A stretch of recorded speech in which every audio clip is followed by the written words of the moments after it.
In this video, we're going to keep our discussion of solving right triangles going. But again, the whole intent here is to solve some right triangles, and of course, solving a triangle means no more than let's find out all three of its side lengths and all three of its angle measurements, okay?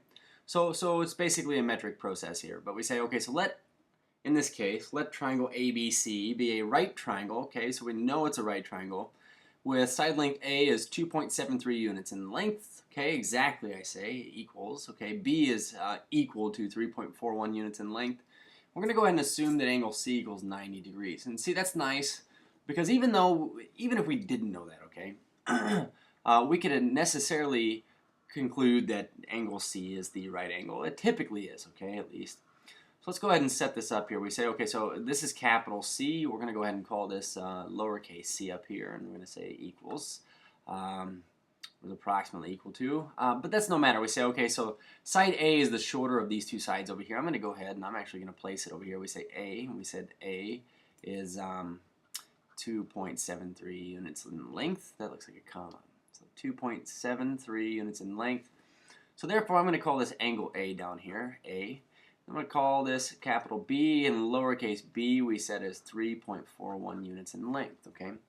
I'm just going to point a few things out here, and especially if, because you need to know some trig if you're taking the ACT or any multiple choice test, but, just recall that C, whatever it is, I mean, if you're taking a multiple choice test, it needs to be larger in magnitude than the other two sides since it's the hypotenuse. And also one more thing, that since side B is longer in length than side A, it would be safe to assume, or actually what we could be 100% positive, we said we could deduce that angle B, I'm just going to write a side note over here, angle B is greater than angle A. I only say that because, if we end up with a situation that contradicts this, we know we've maybe missed something, okay? So you're going to notice in this example that I'm doing, last time we had two sides of the two sides of the triangle and an angle, okay? And anytime you have an angle in a right triangle, then you must necessarily have the third acute angle, or the third angle that will be acute, okay? In this case, we know neither A nor B. So what makes this problem a little bit more interesting is that we're still going to set up a trig equation in which there's only one value in which we don't know. But we're necessarily going to choose a trig equation with an angle that we don't know and have to work backwards to find that angle, okay? I actually want to start with this, though. The unique thing about this example is that we don't know side C. However, we can actually, since we know the other two side lengths, find it just by using Pythagoras, okay? Let's go ahead and start by doing that. Just going to make a little data matrix over here. I like to keep my solving triangles kind of in order. It's a good habit to have. So A equals B equals C equals angle A equals angle B equals angle C equals, angle C is 90 degrees, okay?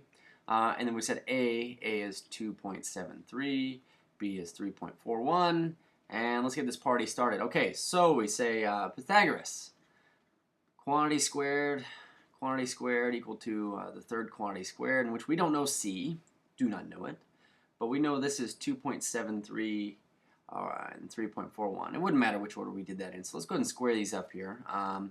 2.73 squared would be 2.73 power of 2.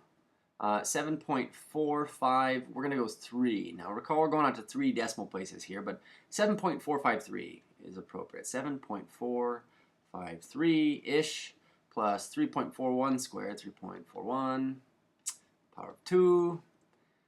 And we get out to 3 decimal places 11.628, okay? Now we have 11.628. This is equal to C squared. So let's go ahead and do some simplifying here.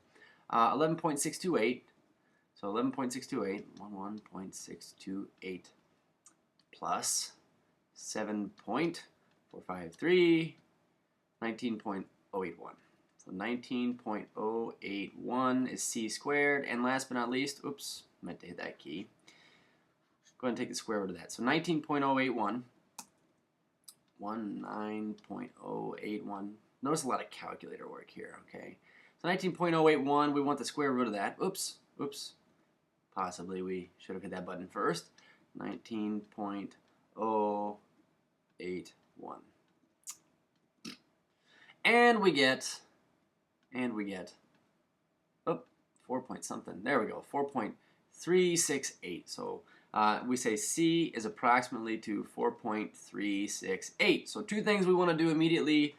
Come back up to our data matrix and place that in there, 4.368 units. We actually want to come over to the triangle as well. They kind of help us visualize this. Okay, so 4.368.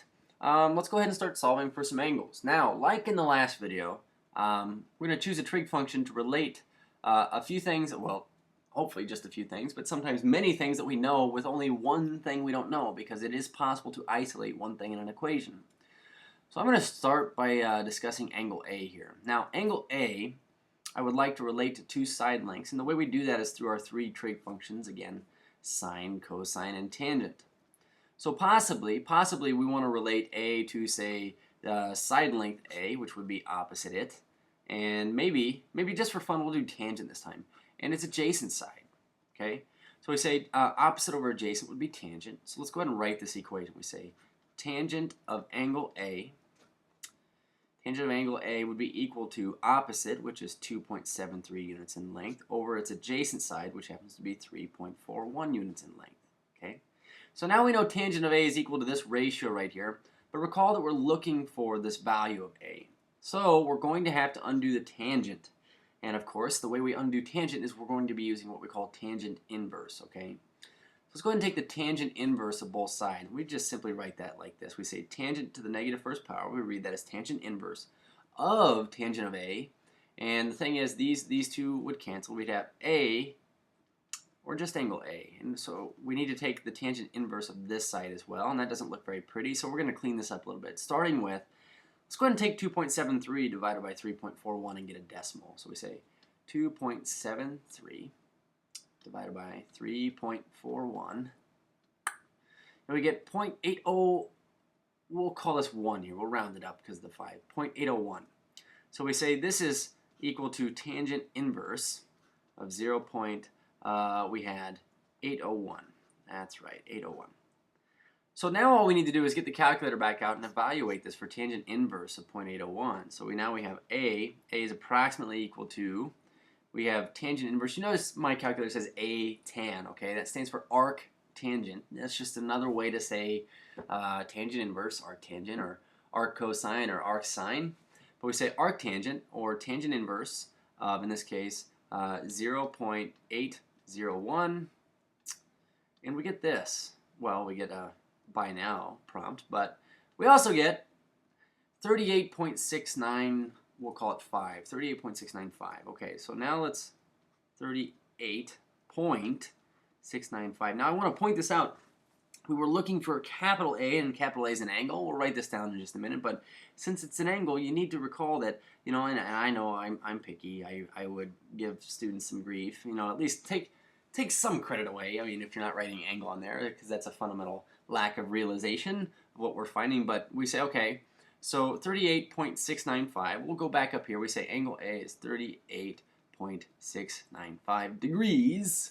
Okay, I need to write degrees. I'm going to fill this in on the triangle as well, 38.695. Now the nice thing is at this point, we know two of the angles in a triangle, so therefore we can find the third. And recall that specifically in a right triangle, the two acute angles must be complementary. So we say, you know, to find a complementary angle, if I said, you know, I wanted to find angle B here, okay, we'd say angle B would be, in general, 90 minus angle A, okay. But we know angle A. We say angle B is equal to 90 degrees minus 38.695 degrees-ish. So angle B, let's get a number for this one here. I'm going to say approximately equal to. Let's just get rid of that altogether and we'll write approximately equal to. But 90 minus 38.695, say 90 minus 38.695, we get 51.305. Good number, 51.305 degrees. Okay, so we'll designate that. Come fill this in. We say, okay, this angle here is 51.305 degrees. And then we'll go ahead and fill this in our data matrix that helps us just kind of organize our data, or data for some of you. But real quick, just notice that angle B was larger than angle A. This is reasonable because angle B, you'll notice the side opposite, 3.41. Okay, that side was longer than the side opposite angle A, therefore the angles must share the same relationship. And all our answers are reasonable, and life is good. So just another way to go about solving a right triangle. Enjoy.